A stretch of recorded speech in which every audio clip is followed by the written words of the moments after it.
La nomenclature des acides.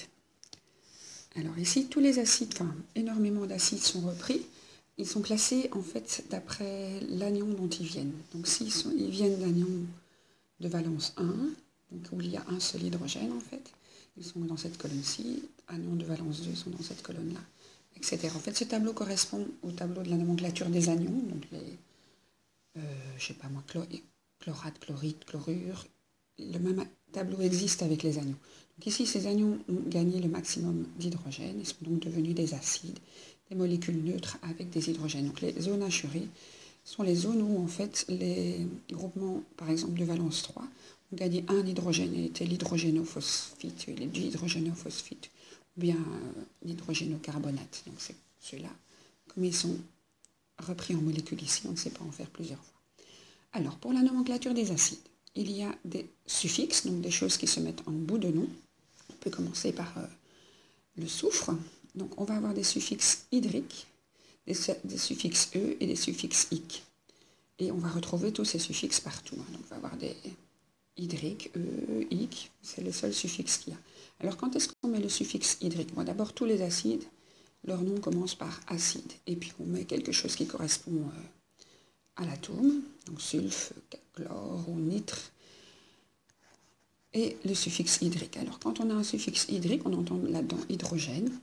Et en fait, c'est uniquement DH. Donc ceux qui auront le suffixe hydrique n'auront que DH, pas d'oxygène. Donc c'est ce qu'on appelle les acides binaires. Donc ceux qui sont sous forme HX, sans eau, donc c'est suffixe hydrique. Donc on a l'acide sulfhydrique, on a l'acide chlorhydrique, on a l'acide fluorhydrique, bromhydrique, iodhydrique, cyanhydrique. Donc ceux qui n'ont pas d'oxygène. Je crois que j'ai fait le tour. Après, ceux qui auront des oxygènes auront le suffixe E ou le suffixe ic. Alors comment retenir ça? Donc ceux-ci seront les... Donc ce sera de nouveau acide, sulf, chlore, tout ce qu'on veut, E, et acide, sulf, chlore, tout ce qu'on veut, ic. Alors ceux-là seront en fait, l'un ou l'autre, les HXO. Donc ils auront des oxygènes. Alors vous savez bien que quand on a des groupements oxygénés, il y a souvent deux possibilités. Soit on est avec beaucoup d'oxygène, ce sera ceci, beaucoup d'oxygène. Donc j'avais appelé ça les patates. Donc c'est tous les groupements qui finissent par ate, les phosphates, les sulfates, les carbonates, donc qui correspondent aux patates. Donc parallèles aux patates, quand ce sont les groupements qu'on veut nommer. Mais pour les acides, il faut un autre truc. Ça sera le truc de la richesse. Donc quand on est riche, vous voyez la richesse? Quand on est riche, on a le suffixe ic. Et quand on est pauvre, quand on a peu d'oxygène, on n'est pas riche, on est pauvre. Et donc vous avez le E de pauvre. Donc peu d'oxygène, pas beaucoup. Et donc ceci correspond aux frites. Donc parallèle aux frites, où il y avait peu d'oxygène. Donc ceux qui étaient avec peu d'oxygène dans les groupements, les sulfites, phosphites, etc.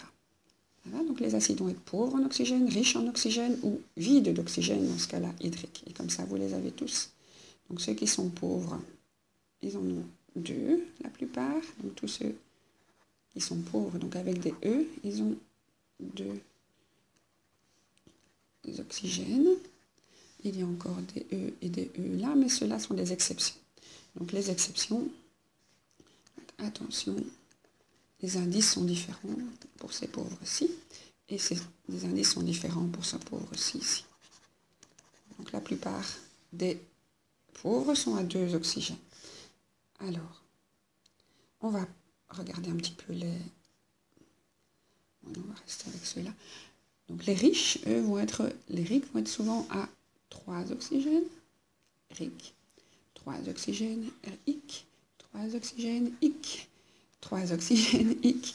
Je vais répéter ça souvent. 3 oxygènes, X et 3 oxygènes, ic. Voilà. Et ici, on en a encore un, 3 oxygènes, ic. Donc les seules exceptions sont au même endroit. Hein. Donc il faut 4 oxygènes pour être riche quand on est un soufre. Et il faut 4 oxygènes pour être riche quand on est un phosphore. Voilà. Alors celui-ci, ah ben, il est aussi dans le même tas. Donc attention, indice ici. Donc les chromiques, ils sont riches à 4, comme le soufre et le phosphore. Ok, il nous reste à voir les deux particuliers. Donc quand on a du phosphore ou du nitrure, et donc on met 3 oxygènes, ou de l'oxyde, qu'on met 2 oxygènes, on obtient des molécules qui ne sont pas des acides. Donc leur nom ne va pas être acide oxygénhydrique, ou bien acide nitrhydrique, ça n'existe pas. Donc ces molécules ne sont pas des acides et sont de nomenclature hyper particulière qu'il faut retenir. Donc l'ammoniac, vraiment, savoir qu'il est NH3. L'eau, savoir que c'est H2O, ça je crois que vous connaissez. Et alors du même principe que l'ammoniac, donc le phosphore est dans la même famille des azotides que l'azote. Et donc il est lui aussi un nom particulier qui est la phosphine, beaucoup moins utilisé, mais voilà, donc c'est aussi une molécule qui n'est pas un acide. Il nous reste à voir les acides organiques. Donc les acides organiques, ils ont une fonction acide. Donc en chimie organique, on a toujours un squelette carboné, des carbones dans tous les sens, qui peuvent être en cycle ou pas. Donc les carbones vont faire des squelettes, et sur ces squelettes, on va avoir des fonctions. Alors les fonctions acides, c'est un carbone lié à 2 oxygènes, enfin lié à un oxygène doublement et lié à OH. Donc chaque fois que vous aurez un acide organique, il y aura ça, COOH. Celui-ci, on a même 2 fois le COH.